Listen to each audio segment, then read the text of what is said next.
Hello and welcome to another episode on Journey to Authenticity, a podcast helping you to become fully authentic on your journey to success. I'm your host, Braiden Belnap, and I'm a human just like you, striving to build my dream life, all while staying true to myself. And it is ultimately my goal to help you achieve the highest level of authenticity possible for yourself. Now, before we hop in, I want to share a quick summary of Nafe Latu's story and the reason why I'm so excited about having him on today. And his story started in Tonga. He immigrated here to the States in 2011, although in Tonga, he lost his mother. As he came over to the States, he built his life learning English, as well as learning his way. At this point, he has successful businesses in Beauty University. He has a barber shop. He's a barber himself. He has a podcast, and he has his own retreat. Although where he started was creating limitations for himself from his childhood.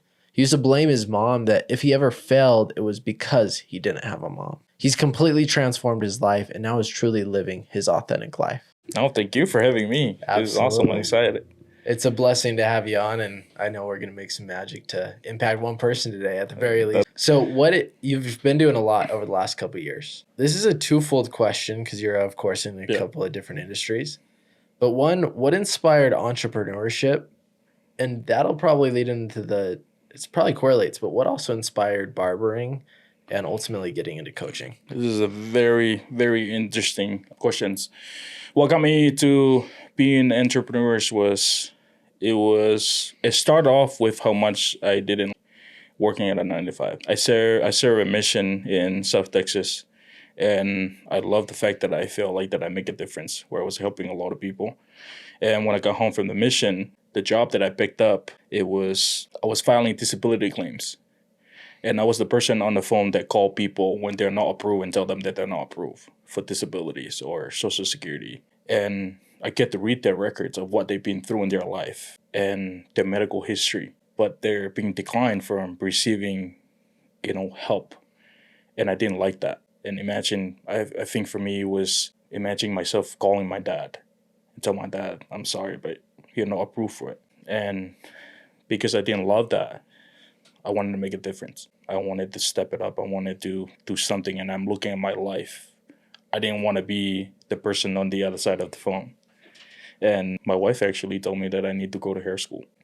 And that's what inspired that whole barbering thing. I didn't want to do it. She told me that I'll be good at it. And she told me that I'm very good at connecting with people. And I just remember looking back and looking at my wife. You think that I'm good at connecting with people? She's like, yeah, you can figure all that out. And that's what got me to hair school. And it got me to hair school, went barbering, and to make this short, I finished barber school, started a job, got fired from the job, opened up my 2 different studios, a haircutting studio. And after those 2 studios, I opened the barbershop, went from opening up the barbershop to starting an event. It was called Utah County Hair Collective. We upgraded to Utah Hair and Beauty Show. And so we scaled it from 80 people to over almost 500 people within 2 or 3 years span. And we have people all over the place. The only problem with that event, we have so many people and I have other educators educating, and I'm not teaching them any of my stuff. So I didn't feel that I was able to make that connection that I want, make that impact that I want. From there, leading on to the retreat where I go and find myself, rediscover myself. And because of that, I'm like, holy crap, you're telling me I can multiply myself? Because that's what the retreat that I went to in Tennessee did to me. He was pretty much reinstalling himself into me. Go do what I'm doing. And that's what inspired the retreat that I hosted. And if I can bring in not 500 people, but I can bring in 25, 30 people in there and teach them my stuff, change their state, changing their limiting beliefs, having them overcome them. If I can do that, then I can literally make more impact because I'm multiplying leaders. Now with that 25 people can go do greater things as before, we have 500 people and they hear the words and they go and they keep doing the same crap that they've been doing. Yeah. There's no changes. So that's what inspired the whole thing from going from hair school. Starting as an entrepreneur, as a barber, from barber, hosting event to the retreat and doing the coaching thing. I love that. Powerful, man. Behind the camera, my wife. Yeah. Wives really help us men out in the world, don't they? Yeah, my wife played a huge role. She saw things in me that I didn't see. With my upbringing, with all my limiting beliefs, I was very self-motivated to do certain things, but for the wrong reason. But for her, she was able to bring up a lot of my superpower that I wasn't know that it was in me. And I mean, the first thing she did was send me to hair school. And I remember going there, I'm like, what am I doing? Of course. So I want you mentioned something. You stated that you were motivated for the wrong reasons. What were the reasons that you were motivated? I knew if I'm going to fail in life, I blame every single thing on my mom. My mom passed away. I was very young. I was very, very young. I have a little sister. She was only 4 months old when my mom died. And it was up to our 18-year-old sister. She was still in high school. She was the one who watched over us. And so for me to be able to move here, grinding in life, I knew that if I'm ever going to fail in anything, I have a pretty good excuse. I have someone else to blame. And I look at other people that they're very successful, where their parents, what role their parents play in their life. And for me, there was, my dad was here. But for me, was my mom. I always tell people, man, my mom wasn't in my life. If she would still be around, I'll be a whole different person now. So now I wasn't afraid of going through life and fail because I can turn around as, if only I have a mom, the whole result will be totally different right now. And it was not until I find the learning in that and I realizing that my mom was the first entrepreneur in my family. And I came to the realization, I was like, wait a minute. If she's the first entrepreneur in my family, I'm an entrepreneur, but what number am I? I am the second entrepreneur in my family.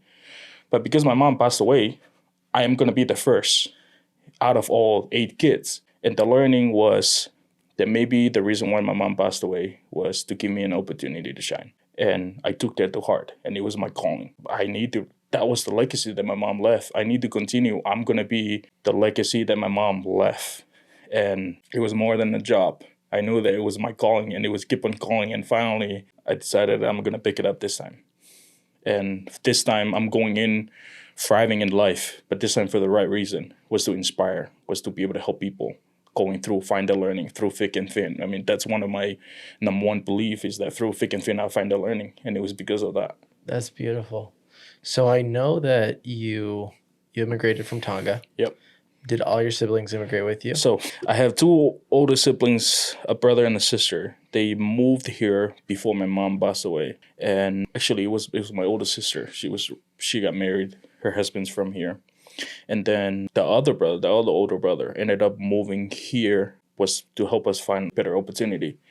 And now there was 6 of us left back home. The 18-year-old sister ended up getting married. She moved to New Zealand with her husband. And now we were left with the brother, the 4th in the family. And when we filing a paperwork, he ended up getting married in the process. So he got dropped out. And it was only 4 of us that was moved here. And he's the only one left in the island till this day. He's still the only one back home.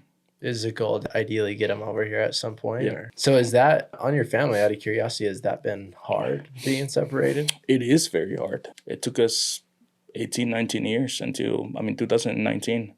That was the first time in about 18 years that we ever get to get the 8 together. Sure. I've never been through that, so I certainly hats off to you guys because community is everything. Yeah. And I understand blood doesn't qualify you as family, but the truth is, when your blood is family, it's the best thing in the world. Yeah, it was the best thing in the world because we're going back and we're older now. And we have a little small house and we're camping in my yard. Me and my wife, we have a little tent. We all sleep, all 8 of us, with all our spouse and our kids. We all clamp up in that house, and I think there was 18 of us that traveled from here, go all the way. So it was a good time. Absolutely. Yeah. So going back to you transforming your limiting belief from I'm going to blame my mom for everything to I'm now going to use it as a reason to shine and have that be your legacy. You immigrated here in 2011. What year did you actually have that shift? 2022. March 2022. So I just want to highlight here, that's 2 years ago. That's 2 years ago. To this day. Yeah. In those 2 years, I've done more in those 2 years than I did in my over 20-something years with my life. So When was it hair school that happened after you made that transition, or when did you start to be a barber? No, I was already a barber. I was already killing in life. I was already making good money, and I was already destroying everything on my vision board. And we're going on a vacation that I always wanted, and we booked our final vacation. It was for Thailand, and COVID hit. But I was already, I was already doing great. And the opportunity presented itself on January. No, it was actually February. It was February 18th, so a few days before my birthday. I got invited to an event in Salt Lake, and it was one of those mastermind events. You have a lot of great speakers from around the world. I'd never been to an event like that. But I was presented with the opportunity, and I didn't want to go because I was so physically talented that maintained me in a state of mental laziness. There was no possibility for me. Why would I attend an event like that when I'm already killing it? And yeah, I didn't want to go. There was no reason for me to go. But with my curiosity is what brought me to the room. And after day one, I'm not going back here. And I remember messaging my wife after the first event because I went in there. I was a VIP ticket holder. And I told my wife that I'm coming home. She's, no, you're staying there. You're staying there for the VIP dinner. And I walk into the VIP dinner. There was only one seat available. And it was right next to the founder of RoofCon. His name is Hunter Palou. And he was a speaker at that event. And I remember just terrifying. I was like, I just heard this dude speak and he spoke about legacy. And that was one of my favorite speakers that day. He spoke about legacy. And I remember just so nervous. That's the only seat available. I'm like, this is what happened when you're going in late on this type of event. I went to sit down, and that conversation changed my life. Because she asked me, what am I doing? I told him I'm a barber. He's like, well, you're a barber? Like, what are you doing here in this event? So opportunity presented itself, and I wanted to be better. And he asked me what I was doing. And in January, so a month before, I was doing the donation to help with after the eruption of the volcano and the tsunami. And I told him about that. And that's where he invited me to his retreat. And I didn't know what a retreat was. I just said yes. I was like, yeah, I'll come. We exchanged information. But that was the opportunity that changed my life. And I didn't know that little exchange right there, that he's actually sending me to that event that will change my life. And I mean, going over the event, I think I share on social media, the ticket to going to Tennessee, when I look it up, it was low 300. And I was, man, I could use this 300 to do something else. Why would I go to Tennessee? And literally a day before the event, I was helping my wife up here in Salt Lake with her listing. And she asked me, she's like, hey, I'm excited for you to go tomorrow. And I was like, where am I going tomorrow? She's like, you're going to that event. I'm like, no, I'm not. She's like, no, you should go. And that was one of the powerful lessons that I learned, and I actually learned it from my wife. Because she looked at me and she said, we both know what you're going to get if you're not going to go. Nothing. You're still going to live the same life that you're living right now. Nothing changes. But she said that you'll be wondering, you'll be spending the rest of your life wondering what you could have get from the event, what the event could do to your life, what the event could change our family. And that hit me to the core. I pulled up my phone, look at the ticket. It was a little over $1,200, and I bought the ticket right there. Didn't even know how I'm gonna find a ride or no rental. Yeah, I bought the ticket, flew in there, and that was the event that transformed me. And I remember getting out of the event. It was the first time ever in my life that I didn't care what other people were thinking of me. I have a mission, I have a vision, I have everything that I wanted. You either, joining in on this role, joining in on this wave of momentum that I'm riding, or you need to get out of the way I'm going. And yeah, the moment the event was over, I got to the airport, that's where everything changes. Pricing for my haircut, my service changes. I got home, told my wife I'm going to do a retreat. She's like, what the frick is a retreat? I was like, I don't even know, but I'm going to figure it out. 2 days later, I announced my first retreat, Bear Lake. I didn't know what I was going to train on. I didn't even know what it will look like. Nothing. Hosted it, sold out. We have a little over 32 people in that retreat. That's when I was like, holy crap. First of all, I was like, what did I get myself into? But at the same time, this is really cool. Absolutely. Really cool. That's amazing, man. Yeah. Do you know what I've recognized as I've been listening to you? And I know that you've networked with Ed Milet as well. You've just simply encompassed his analogy of the power of one more. through your entire life. You're like, one more conversation, one more event, one more launch. And the fact that you've just continuously gone, it's completely changed your life. Yeah. And to add to that is, to me, there's two mindsets in this world. There's one, what if? And what if can it be a very negative thing or it can be a very positive thing? What if I fail? Well, what if I succeed? But the most powerful mindset that I see that you encompass is you've encompassed even if. Even if this isn't worth it, it's going to move my life forward. Even if I launch this event and maybe it fumbles, I'm going to keep doing these events forever. And that simply has added to your success in a dramatic way. I love that. Holy crap. You just, woo. To add that, I would love, if you're open to it, I'd love to go back to the pain that's you went through with your mom. How did that limiting belief really affect your life on both internally but also externally in the world? Yeah, man. When I go back and talk about my mom, when my mom wasn't around, I never knew if anyone or anybody was ever proud of me. And I was like going through so many things in life or even in my career and in personal life as well, just trying to prove, hoping that someone would tell me that they were proud of me. And especially, I mean, it was hard for me because my mom wasn't there around anymore to be able to give me that feedback of, am I doing, am I figuring this out right? But at the same time, too, when we were talking about the pain, I never get to sit and process the whole thing. I was too young. I grew up in an island you couldn't afford. I didn't have time. It was almost, I grew up in a world where let the dead bury the dead. I gotta move on. Was be able to process those things, it was a luxury. I couldn't afford it. So I had to move on.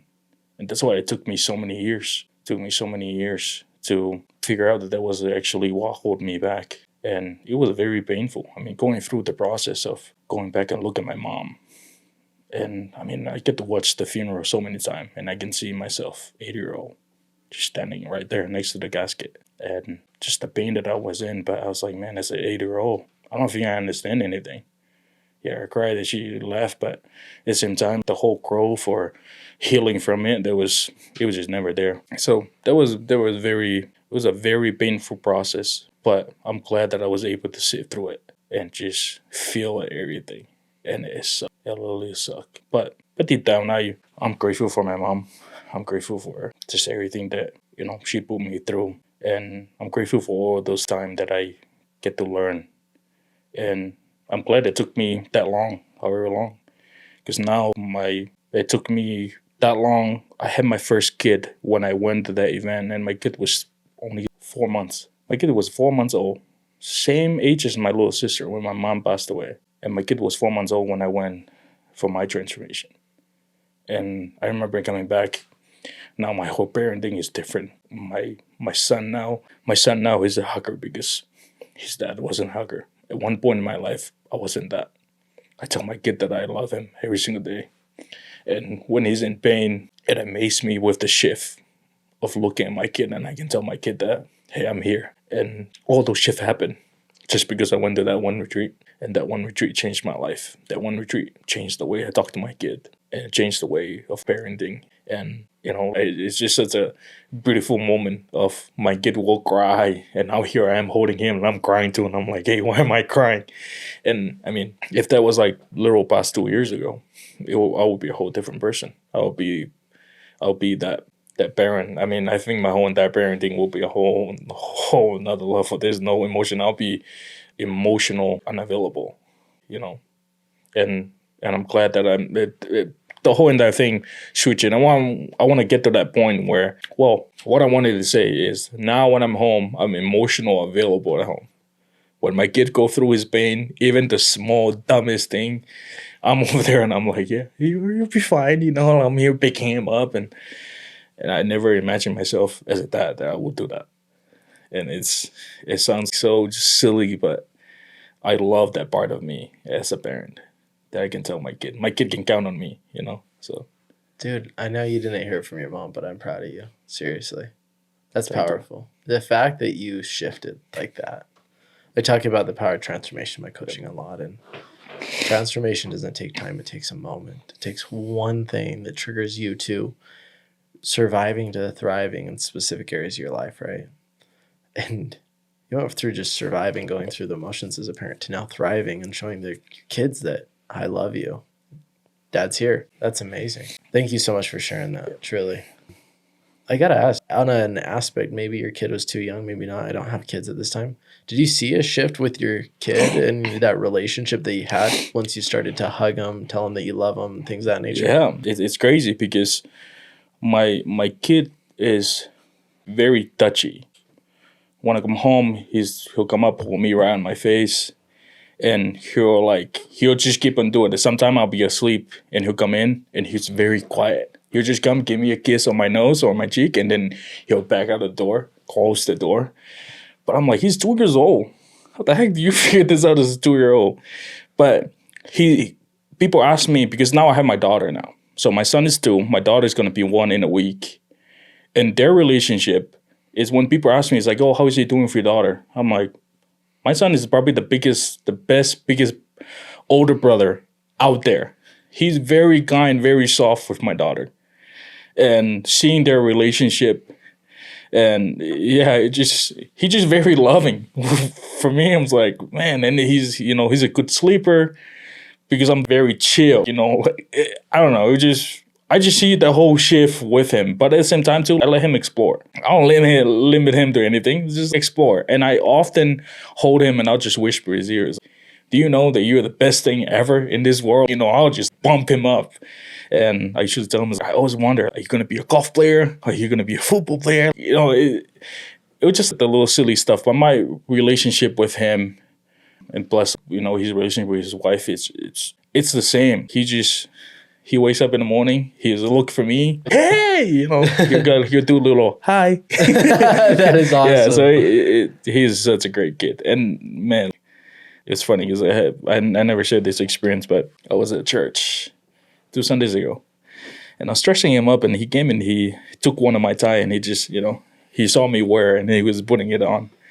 And when we went to church, and I was looking at it, and I was, man, I'm so proud of my kid. And I look at myself because I was wearing a golf pants, and I had my Vans on, and I'm looking at my kid, and I just had a thought, and it was just a quick thought that I asked myself, man, I wonder if my kid look at me right now while I'm sitting at church, will he be proud of me as his dad, right? Looking like this. So I leaned over to my wife and I was like, okay, Monday, you're going to help me. We're going to go shop. I want to buy some clothes. I want to go into church. I want to look nice. We're dressing him nice. I want to look nice. I want to change how I feel. I want to be proud of myself when I'm sitting there. And it was a very, very cool experience. But, that's kind of relationship and it helped me with my decision making too. I'm asking myself, if my kids see me do this, would he be so proud of me to do that? And I learned it pretty later on. I think at my lab, talk about that most things that your kids or your children are learning, they're not taught, they're caught. And my kids constantly caught me. And one of the biggest thing that I've been working on is just being present when I'm at home, to turn off my phone when I'm home. And I mean, I tell people, it's like, you have to be careful what you wish for. You want to be famous on Instagram, you want to be an influencer. Man, my phone is blowing up all the time. I don't even know how to deal with it. And it's hard. You have so many different assistants coming in, handle all those things, but it's just not going away. And as I tell people, now my kids have to suffer because of all those things, right? Now I'm figuring out learning how to be able to deal with it. Sure. And it's a challenge. It's a blessing, but it's also a super, super challenging moment for me when I'm at home.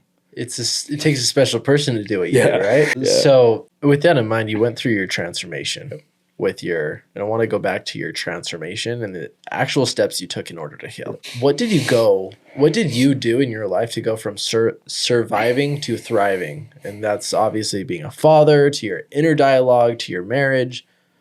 What did you do in order to heal those limiting beliefs so that you could thrive in all these areas? Well, all I did was I realized that I was living in the past a lot. Okay. And that was the emotion that I constantly feel every single day. I get irritated so fast. I couldn't plan out anything because Polynesian, we have anger issue, man.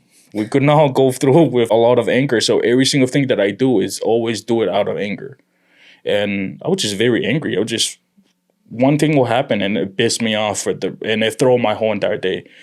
And I couldn't figure out why I was acting like that. Because now my relationship suffer when you go into professionally, I might think that I'm a good dude and all that stuff, but that's not how my employees sees me, because I'm constantly, when I'm teaching classes or am I doing a training, I'm always sound so mad. And my wife will always ask me, it's like, hey, you sound very, very angry. Are you angry or something? I was like, no, I just feel so angry when I'm like teaching certain things. And for me, that's when I realizing that I didn't realize how angry I was at my mom that she left so early. I was so pissed off. And I realizing that's where most of my pain come from. That's why I was I was just I just didn't the fact that my mom passed away. I didn't accept the fact that she's gone, that's a part of life, that I can, move on from it. I can move on from it. And the moment that I go back and learn from the past. Now, I mean, I have moments where I look at my tattoo and my tattoo, that's when my mom passed away. And I just have a sweet moments, or sometimes I'll accomplish certain things. And I just have a moment where I'm thinking about my mom, I was like, okay, yeah, I think I did good there. Let's go. We gotta pat ourselves in the back on those times, right? Yeah. So, but that was literally the huge thing, was shifting. That instead of focusing on the past or the future, it hit me right into the present. While I'm there, embracing the present moment, and I still struggle with it, but that's something that I'm like constantly working on every single day. Is that? I love that. So I gotta ask before this podcast. Shout out to Rules Don't Apply. Yeah, Rules Don't Apply show. I listened to your introduction, and you mentioned that one of the hardest things you struggle with is being present. How are you starting to transform that? Because I see you, and man, you got Beauty University, you got your barbershop, you yourself are cutting hair, you got the retreat. You're an influencer. You're speaking. You're doing so much. Which honestly, hats off to you again. We need people like you in this world, and the fact that you transformed and are telling your story, that's what we need people to do, because that's where transformation starts. That's where influence starts to happen. How are you starting to become present in all areas of your life? That's a very good question. I'm slowly surrendering and realizing that I cannot do this on my own, that I can share the load with people. There's people there that they're willing to take on the load, but I wasn't willing to surrender because I want things a certain way. And I mean, that's the very first thing I did to my shop, that I bring back a manager into my shop. And I sat down with him and we walked through all the things that all the things that I wanted done in the shop, and have a vision together with him. And it was cool because he called me. He's like, hey, I just did the first meeting that I did at the shop without me. And I was like, holy crap. So talking about Beauty University, I have a business partner. We go found this Beauty University. And it was simply messaging and working with her, where she asked me, it's like, what do you want me to do? What do you want me to get done? And before, I used to sit there and I was like, I don't even know how to be able to get it done. So it's involving the people around me, using the tools, using the people that it's already in my circle, that are already doing so much. Rules don't apply. My wife get to edit all those videos. She's the one that posts it up on Instagram. She's going in and she handle all those stuff. And that helps me to step it up at home. When I'm at home, I'm being present. Or when I'm at work, I'm present at work. Even with everything that I do, I mean, being here to podcast, I'm just as present here when I'm podcast. I'm not thinking about, holy crap, I haven't done this, I need to do all these things. I want to be in the right mind, want to go in and work with people. And I don't even remember who said it, but they say something that you have to be careful who you spend your next breath with. And I felt that. And when I'm here on a podcast, I want you to get the most out of me today. And that's why I'm like here locked in on this podcast, And that's what I do. When I'm going into the shop, same thing with my clients. It's a one-on-one client. That's why I can be very good at connecting with them, and I can disconnect with them like that because I'm constantly thinking about different things. I cannot leave my house and drive to work and I'm regretting the time that I didn't spend with my kid. Like, I want to drive to work and I tell myself, yeah, I did a great job spending time with my kid. Now I'm at work right now, right? And that's what helped me shifting. And it still suck. I'm still terrible at it. But we're making progress as we go every single day.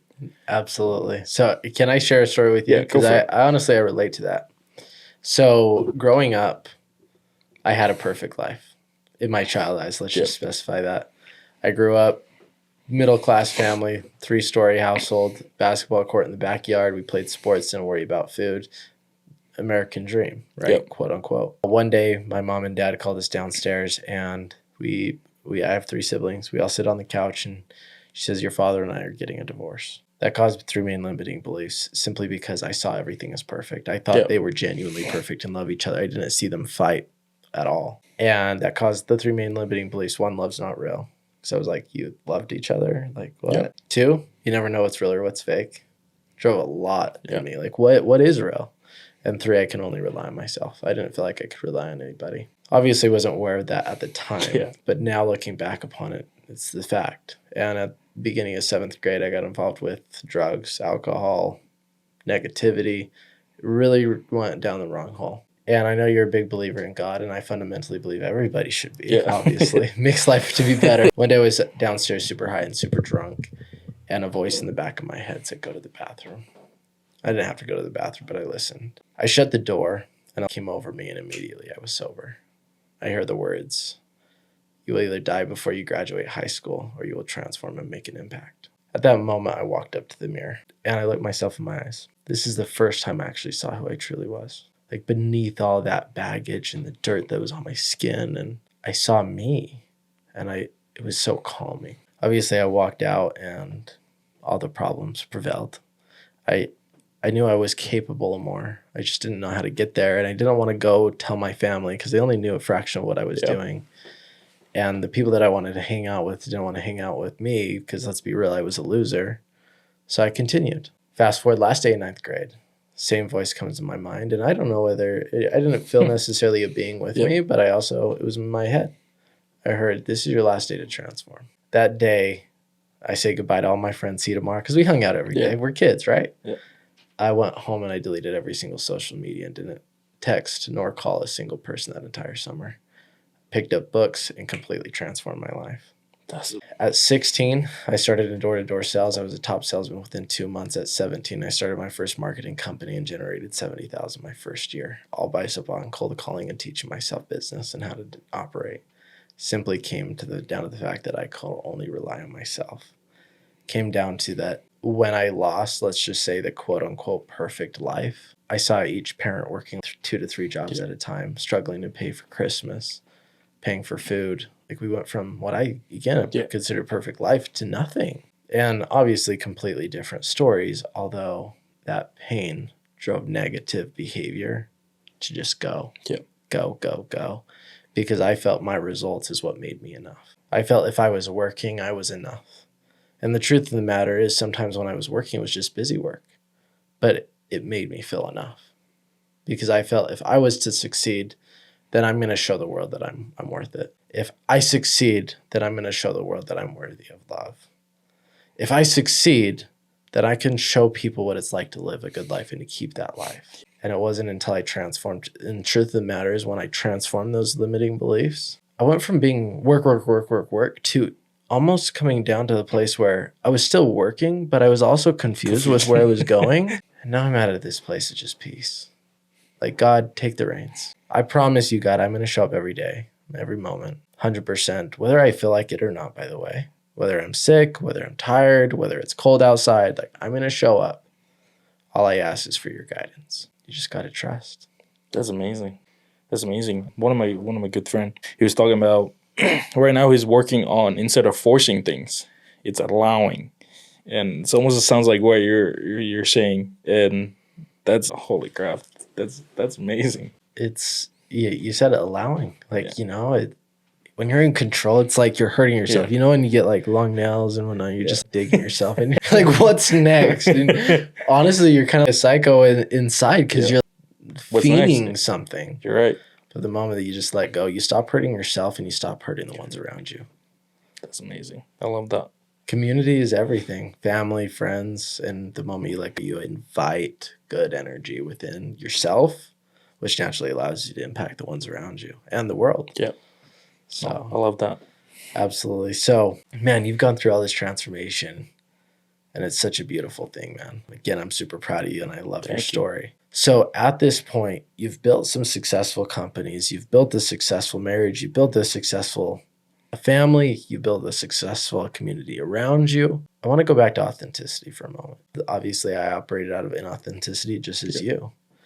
And before I did this relaunch, I spoke to numerous amount of entrepreneurs in their 20s specifically. Entrepreneurs making millions, entrepreneurs making nothing. The one thing they all struggled with was, am I enough? And what I go back to with your story is you always wanted to hear your mom say it. You always wanted to hear your mom say, I'm proud of you. A lot of entrepreneurs crave that from their parents. Yeah. Just hear, I'm proud of you. Good job. I support you. Little things like that, right? How do you operate in such an efficient manner, making sure that you operate out of being your true self? So I go from, I think that my parents will be proud of me, or things that they are proud of me, to I know that they're proud of me. Okay. And it's shifting, and I realizing that I create so many rules in my life. And when I create so many rules in my life, that I told myself that, in order for my parents to be proud of me, that I need to follow every single thing they tell me, A, B, and C, and D. And I realized that I didn't need to have that. As a parent, as a young parent right now, with my kid, it don't matter what my kid do, I'm still proud of my kid. And because of that feeling, I know that that's how my mom felt about me. Even when I make mistake, even when it's okay if I slept in today, if I suck today, if I don't perform my best today, that I know that I'm still doing a good job. And just like with that shift, and I'm realizing that it's okay. I mean, I tell people about maxing credit card, starting businesses, and the first 2-3 different retreat, that didn't go anywhere. I was like, and because of that, I wasn't afraid to be able to share my failure, because I know that because of those failure, they were works. They didn't work for me, but they work in me. I learned something from each of all those things, but shifting. I mean, mainly for me, because I spent most of my life just wondering. I wouldn't say that I didn't care about my dad, what my dad think. My dad is still around. He sees all the stuff. Doing all those things. It was mainly because of my mom. And if I didn't go sit in that retreat and go back and really, walk through all my transformation, and also being a parent be a young parent that I am right now, I don't think I'll ever reconstruct that beliefs of wondering, because I was craving it. You said, like, I was doing so much in the hair industry because, like, okay, yeah, I'm gonna go improve this, and I was always on the survival mode of like, okay, what's next? That I didn't fully get to enjoy any of fruit of my labors.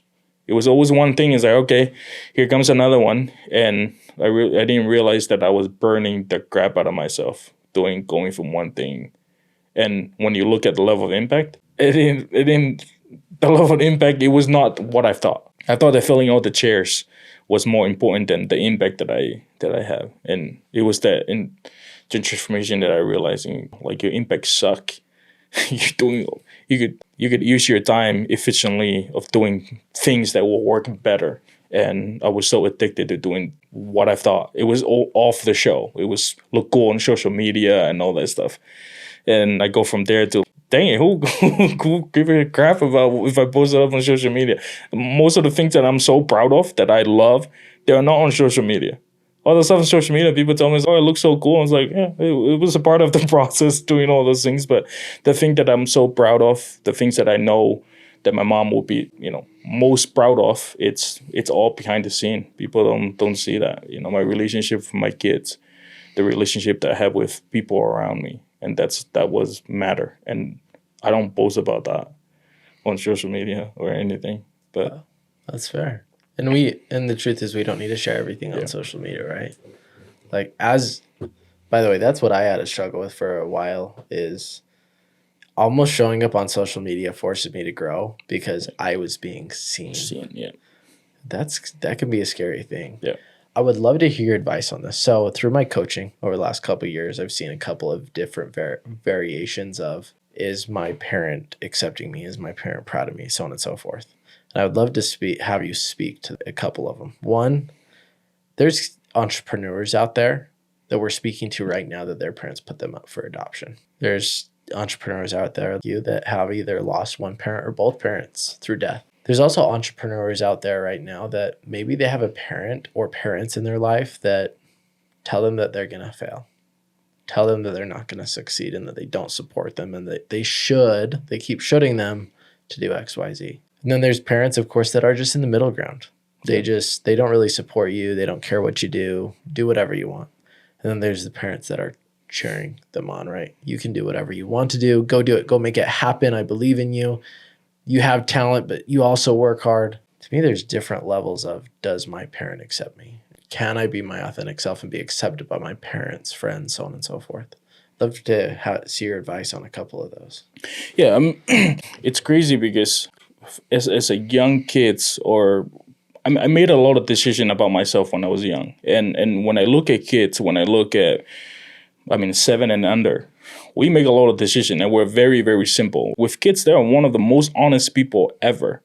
And you see how those programming affect them later on. And people don't think, people can say it's it started when I was in my first marriage. No, that's not where it come from. It come from when you as a kid, what happened as a kid.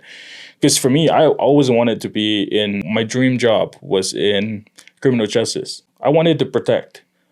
Because when my mom passed away, there was no protection. I grew up and the environment that I grew up was alcohol and drug abuse. I grew up in that environment. I'm very, very familiar with it. And because of that, there was no protection in my family. I have a little sister. And for me, going to survival mode every single day was, how can I provide? How can I protect? And I made that decision very young that affect when I go into my career. And I was people pleasing at the same times. I wanted to go into that level of work simply because I didn't have that as a little. I wanted to do that for other people. And it's just crazy to me how those decisions, when you have a parent's divorce, the easiest decision that people make when they're very young, we justify as adults now. But as a little kid, the 5-year-old looking at the divorce, they blame every single thing of them, that the reason why that the parents split up is their fault. And so they spend the rest of their life wondering if mom and dad ever loved them. And now we're going into what you were talking about, I'm going to do this, I'm going to do this. And we spend the rest of our life wondering. We're going in, we struggle with love because we did not believe that love is even worth it. And it's all those simple beliefs that we created. And that's why personal development, it's a huge thing that people don't believe in it. But we have no idea how those events, how those coaching that you're doing really shift people. That no, you can come up with excuses that you picked that up right now. It's no, the work, you have to go back. You have to go back in time and really reconstruct because it all happened before we even came here. The reason why that I was struggling a lot with being present because I was survival mode. I grew up in a house that stealing watermelon, stealing other people's clothes because at home, when you do your laundry, you hang them out outside. And so for me, it's you have to come 3, 4 a.m. in the morning and you steal other people's clothes. We didn't have any money to be able to provide that. We probably owned one pair of clothes and that was it. And because of that, that was for me. How can I provide? And I thought that as a kid, moving over here to the U.S., even when everything was going well in my business or in my life, up here, it was on fire. It's okay, what do I need to do? What do I need to do with the business? I'm constantly adjusting and I can't even sleep. I can't even freaking enjoy my sleep because I'm just simply on survival mode. And all those survival mode it was a fear of being left out, a fear of being left behind. And that's why I was struggling with people pleasing a lot because my mom left so early. And for me, I always had that fear that the people around me, if I'm not going to be nice to them, they're going to leave me. And so I have to literally switch my whole personality so I can fit yours, so you can stick around. And the part of being authentic was realizing is, whether you're going to accept me as me right now, how I'm going to show up to work, it's the same person that you're going to meet when you come to my house. I'm still a laugher, so it's the same person you meet in my house. Sense of humor, right? I'm very loving, I'm very kind. I'm going to help you. It's the same person. I don't change. The same thing you get on Instagram, and I tell people, it's the same thing that you're going to catch me at home. It was simply because of that. It's all the whole reconstructing, that I'm no longer pleasing people. Because I'm realizing every single time I was focusing on pleasing other people, the same people that I tried to save was the same people that drowning me. And I had to let go because now I'm hurting the people that were so close, very, very close to me. And one of the things that I was working so hard on was figuring out, who am I? Because, people hear that word is oh yeah, who are you? And my answer before was are you talking about the me at work or the one of me at home or the one that when I hang out with my friends? And when I work, it's no, I'm just that one person. I'm loving, I'm a badass leader, and I'm going to speak my mind on things. And sometimes my wife is like, hey, like, I was like, I just like to speak my mind, put my thought in there, because the whole entire time I keep my mouth shut. And it doesn't serve me. It doesn't do me any good. And that's what helped me, is that whole reconstruction of behaviors or decisions that I make as a little. And it was very simple. It was very simple, but I didn't know how much it affected me now. And I believe that all our thoughts and, all those beliefs that we picked up is not ours, but we are in charge of reconstructing them. It's not my parents' fault. They taught me, they raised me with the best education ever they could ever afford, with best knowledge that they could ever achieve, everything that they ever have to be able to lead me to this moment. And for me, it is my job to reconstruct the things that I didn't like when I was little, the things that I felt that I deserve little, or else I'm just going to pass it on to my kids. And right now I am not doing that. Every single time I'm yelling at my kids, I was like, frick. I'm hearing my dad's voice. I cannot do that to my kid because I didn't like it. I didn't like it as a little. But that was my dad's form of parenting, and it worked for him. And yeah, when I look at it, it did serve me some good, a lot of good. And it built me to be where I'm at right now. I'm just going back to it, reconstructing, take the things that I didn't like, the things that paralyzed me, and I'm not going to do that to my kid. My kid will grow up with different limiting beliefs than I did. And that's what I'm striving for. I mean, and that's my message to people, that they grow up losing a parent, or it's just that we're in charge of reconstructing, and we have to go back and sit with the past, and it sucks. It freaking sucks, but that's a part of growing. That's a part of healing, and we've been running away from it, and we're so focusing on doing different things, right? So absolutely, I want to point something out on that. It is your responsibility to go back and change. Yeah. It is not anybody else's. Everybody else. Nobody's saving you. Yep. You can have fun drowning yourself for the rest of your life, or you can take some responsibility. Yep. Say, these parts of my life is not serving me, and I'm going to go change them. I'm going to go transform them so that I can serve myself and help the world. It's a whole part of growing up. And I think people mistaken growing up with giving up. And a part of growing up is you're going to have to check your ego. You're going to have to chew up some of the word that you say. And you have to admit that you make a mistake. And you have to apologize that that you messed up. And the truth is that we all effed up. I believe that every single person in this world, at some point, we all effed up. Some of us, we just don't lie about it. We admit it. We're going in there. I was okay, yeah, let's do this. Let's figure it out. The other day, I yelled at my sister for the first time in years. I was so irritated, and I yelled at her. And my wife was like, she did not deserve that.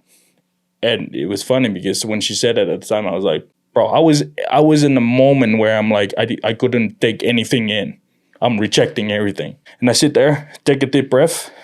And I was like, this is my little sister. I am so afraid to go in and tell my little sister that I'm sorry. And I realized I'm just feeling ashamed. And my little sister was going to go somewhere. And in my head, I'm like, oh, maybe I'll let her go. And when she come back, I'm going to apologize to her. And that was the time that I have to check myself, check my ego, chew up the word that I said. I'm saying a different thing, and I preach a different thing, and I'm not living up to it. I walked straight up to my little sister. She was on the couch. And I look at her, and I told her, I was like, I am so sorry. There was no explanation. I don't need to sit there and justify, oh, I was in a bad mood and all that stuff. How many times do we apologize and we bring up that crap? I go in there and I admit, I just told her, I was like, I am sorry. You did not deserve all those words that came out of my mouth. So I'm really sorry. And she told me, she's like, oh, no, I forgive you. I get it. I understand. I know you have a long day. But I told her, I was like, yeah, but what I said to you, there was no need for it. And yeah, I gave her a hug. That is not something that, as Islanders, for people like myself, that's breaking generational curses. Was to be able to go face my little sister and tell her that I'm sorry. Like, you have no idea how hard it is for me to be able to go do that. But that's the thing that I have to heal from. That's the things that I have to sit. And I remember feeling that type of way, and I wish that someone would actually, props to all the people that they're going through this life and they get to heal from all the things that people never apologize for. Right? And that was the moment. I was like, no, I'm not going to do that. Because my kid is there. It's the same thing when I tell my kid, I'm sorry, and I'm on my phone. I'm sorry. And he's so young. He doesn't freaking get it. Like, he's literally doesn't understand everything. But it's just repetition. I'm constantly doing that. Even when my kid don't understand. I want to get to a point where I don't have my wife push me to go in and tell her that I'm sorry. Absolutely. Can I share something on that? Yeah, you may know this already, but do you know why apologies are so powerful? I don't. It not only allows you to be set free, but you mentioned your dad yelling at you kids growing up. When you apologize to your siblings that way, it allows them to be set free from those generational curses as well. That's powerful. The apology is genuinely a release of emotion that now gives other people permission to change. That's crazy. I'm glad I'm doing it, man. I'm proud of you, man. That really got me moving, honestly. And to speak to that, I've been apologizing. That's what's allowed me to change so much. Dude, it took me 8 years to tell my wife that I'm sorry. 8 freaking years to actually tell my wife that I'm sorry. And that was so long. And that was the first time. That was the first time ever that she ever looked at me. She was like, you know, that was the first time you ever told me that you're sorry. In 8 years of us being together. And that sucked, man. It's not something that I'm proud of. But that was me. Like, I didn't. It's just so prideful, you know. I'm supposed to be this, build this. I'm supposed to act a certain way. And then I'm realizing that it was very inauthentic. That deep down, I'm very, very loving. And that was the real me. And I don't need to put on this face because even when I'm at work, you know, I have this belief that Polynesian is supposed to build this. We have that too. We look so mean and all that stuff. But deep down, we're the biggest teddy bears in the world. You know, that's just who we are, right? But I have to dig in so deep to find that and to remind myself that it's okay. It's okay to be able to tell that you're sorry. Absolutely. I love that. I could talk to you for hours, man. Like, genuinely. Thank you so much for coming on. I have a couple more questions, and you can take them as deep as you'd like or as surface level as you'd like. But the one question that's continuously came up to mind is throughout this podcast is, do you believe you'd be where you're at if your mom didn't pass away? Probably won't even close. I don't think it would be with the relationship that I have with all the people that I have in my life right now. I don't think I ever met them. I mean, I met my best friend today. It was big because of this personal development journey that we both went in there and have to heal from all the things that we've been through. But my wife, my mom passing away forced me out because I was living in the life that it was just fine. And I have this weird belief that the adversary or the devil, however you believe in, to put us in a very comfortable spot, just so we won't have to turn to God. And we're going through that, and life was going good, right? Just enough for us to be able to get by. And I think for me, my mom passing away, it was a reality check, but it was a moment in time. It was a moment that forced me to turn into God. Even those times that I feel like that he wasn't there, but deep down he was there. I just have to, it was that one more. Okay, yeah, let's keep going with this, and it built me to be the parent that I am today. And that's probably one of the number one thing that I'm so proud of, that I am the parent today to my kids. That's because of what happened to me, because of all the things that happened for me in my life. And it taught me to raise my kids the way I raised them. And that's my proudest moment. I don't need to think. I know my kids are so proud of me. And, later on that they're going to grow up and they're going to know all the things that I've been through that led me to that point. And it was just a very, very, very proud moment. But yeah, to simply answer your questions, it won't even be that close. I'll be somewhere today, but it won't be this close to even where I'm at. I won't be inspired to inspire other people. There will be no need for that, because after my transformation, I asked myself, how many people out there myself they could thrive, but because we're holding on to that story of the past. And that's why it forced me to get out of that comfortable spot where I was at, making the good money that I make. It forced me to do a little more. And yeah, that's why it forced me to do all the things that I get to do today. That makes me so happy, man. Thank you for sharing that. And second question, if there was we obviously talked about going back, disrupting our patterns of belief systems, limiting beliefs, and really overcoming our limits from our childhood so that we could thrive. Yeah. What are a couple of simple steps that our audience could take today in order to start that journey? Whew. One thing that I teach about emotional states, and there's three. Well, I can talk about emotional state all day, but I won't go into the emotional state. I'm going to talk about like the three. It's three patterns that cripple and destroy entrepreneurs and business owners, and the thought patterns. And I mean, when you talk about psychology 101, what you think causes how you feel, and created the energy, and based on the energy, that's how we act, right? That's why we wake up every single day, we focus on the problem, and the whole entire day is just suck because we're pissed off about all the problems. And the three focus patterns that help me, and it's a simple shift in my day. And the first focus patterns is that in your life, the majority of the time, do you focus on the things that you have, or if you're focusing on the things that you don't have? And it's so hard to stop focusing. When we stop focusing on the things that we don't have, we either get greedy, or it's just a sucky feeling. We feel that we're not enough. We feel that there's no way for us to be able to accomplish certain things. But when we shift it and we're focusing on things that we do have, we're realizing that we're so blessed. There's so much things that we have in our life to be grateful for. And the second focus patterns is, this is where it got me, was majority of your life, do you focus on the past, the present, or the future? And a lot of times, a little bit of both. And the second part about going back to the past is that we can both sit here right now and we can think about like something bad happened in the past. And even though it happened in the past, we can feel the emotion, we can experience it right now while sitting right here, right? And going to the present moment, it's so hard to be in the present moment. But I believe that it's like a muscle. It's something that we can cultivate. We can work on every single day.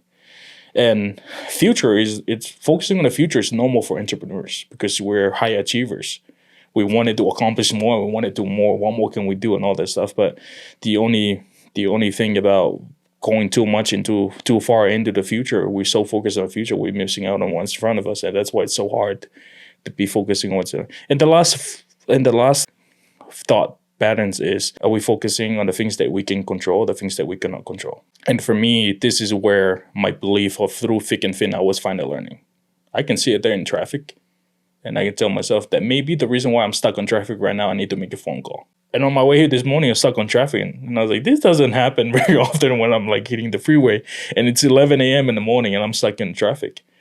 And pick up the phone, call my best friend, have a good conversation. And it was the longest conversation we ever have over the phone. But that was it. I mean, focusing on the things that you can control, the things that we cannot control. And I always like tell people that stucking on traffic, or you go through all the struggle in your life, it proves who you are. It's the same thing with asking questions.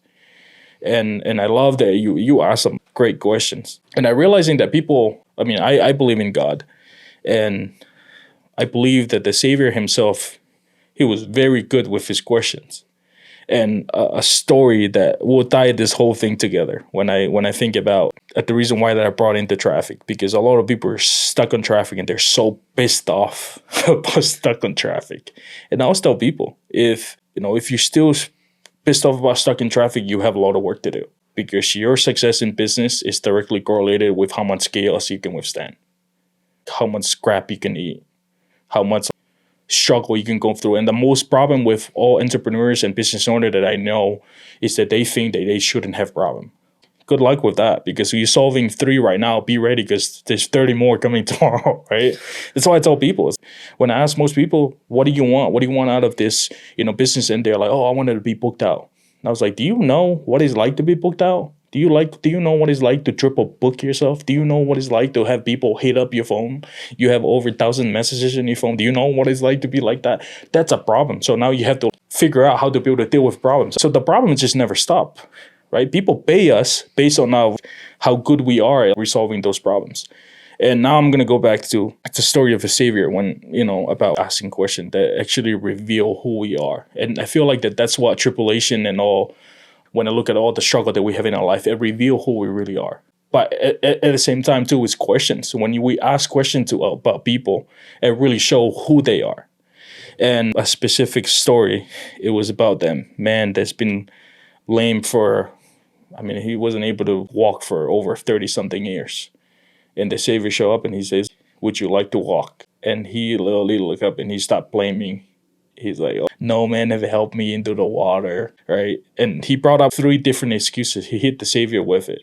But when I go back and look at the question, I was like, that's not what he asked you. He asked you if you want to walk. It was a yes or no question. Do you want to walk or you don't want to walk? And it proved his belief that he didn't really believe in all those things. And so now I'm like going in deeper in all those things. I'm like, one of the questions that I hear most speakers or high achievers, they ask the audience is, would you like to make your annual income your monthly? And people was like, I don't know, because I'm a barber. I'm not doing that. That was my answer. And it revealed the truth about myself. I was in disbelief. There's no way for me to be able to do that. And it revealed the truth about myself, that I didn't really believe that. And what's crazy about the Savior, though, like after my dude gave him the 3 excuses, he totally ignored it. And he says, like, take up your bed and walk. Scary, and for me, I learned so much lesson from that was, like, pick up of what been carrying you. My parents, my mom, all the people around me, my wife, my kids, they've been carrying me until I get to that moment where I transform myself. Now it's time for me to be able to pick up every single thing that been carrying me to that moment. Now I'm carrying all of them right now. Right? Now it's my moment to pick up my bed and start walking with them. And I like the word walk because walk is more consistent than running. It was a concept. It was one foot in front of the other. And that's why I love that story because it taught me so much about myself. It revealed the truth about myself. Also about talk about excuses, that there's nothing for us there. And I realizing that, we as entrepreneurs and business owners, we like making excuses. And I didn't realizing that I'm the only person. And I was like, I love asking this question. I was like, do you know that you're the only person to ever hear every single excuses you ever made? And hear every lies you ever made, right? Like nobody else as we do. And but to be able to help any entrepreneur is like a quick exercise. It's just asking yourself your questions about those thought patterns. And it's a quick shift. It will change dramatically like your life, right? What we focus on, we get more of. What we focus on, we expand. What we focus on, we feel. Whatever that feeling is, that's our life. And if we can shift that focus, right, shift our state from going from unhappy to be grateful about the things that we have, now we start moving a little differently. And I love that you brought that up, like about the shifting of like the mindset in the very beginning. It's like, even with this not working, I'm just going to keep going. So, yeah. Absolutely. So I have one thought to share, and then I have one last question for you. It literally was Jesus simply encompassing the power of choice. And that story shows that Jesus doesn't subscribe to our limiting beliefs, so why should we? He didn't subscribe to health problems, mental problems, spiritual problems. He didn't subscribe to them. Because the moment you believe it, it becomes the truth. If you believe you can walk, what if you could walk? Right. So I love that. And last question, which I ask everybody, is what's your definition of an authentic life? My definition of an authentic life is matching every word you say. And I know with this podcast, I'm not gonna lie, I totally forgot about this podcast until you messaged me last night. And for me was being the man of my word. That even if I make plans and even those days it shows up and I was like, holy crap, I have this going on. Despite of that feeling, I'm still gonna do it. I'm still gonna show up. I'm still gonna show up and I'm gonna do it. And for me, that's like being authentic, is matching every single word that I tell people. Like that's how my life. It's very easy for me to be able to wrap something up together and tell people that it's how I be, that's how I believe, how I do all those things. And for me, it's just being authentic. It's sticking to your word. It's believing and doing. And I tell people that don't believe any word. Like, I don't believe every word I say. I believe what I do. And I believe in everything that I do. So whatever it is that I'm doing, that's the truth about me. If I tell you that, that I'm grinding in life and I'm still late to work and all that stuff, is like, that's inauthentic. For me, that's a lie. That that doesn't match any of my belief. It doesn't match any of my truth. It doesn't match any words that I actually share to people. And whatever I put out on Instagram, that's me. That's me in real life, So it's just matching every single thing I put out there. You want to look at it, and it's the same me on social media. It's the same me at home. The same me that you find me at home is the same one that you do at, like, that you at work or you hang out with the friends. It's just still the same thing. You're the man, bro. Thanks so much for coming on. I appreciate you, man. And you're a powerful person. And honestly, I'm excited for this audience to follow you along as well, because the truth is, you're doing the work, you're doing what you say, and you're doing it. So Thank I you. appreciate you coming on. Thank you. Thank you again so much for listening to the Journey to Authenticity podcast, helping people to become their true, authentic self. With that in mind, if you liked what you heard and you found value, go ahead and subscribe and leave a review, as it helps me to bring in the most valuable individuals while also creating the most interesting content. Now, why I have you here? I want to bring you up to date on what I'm doing next. I'm working on building my speaking career. So if you have a business, if you have a team, if you are ready to take your business to the next level, go to braidenbelnap.com or the link below, and I'll be looking forward to speaking at your company next.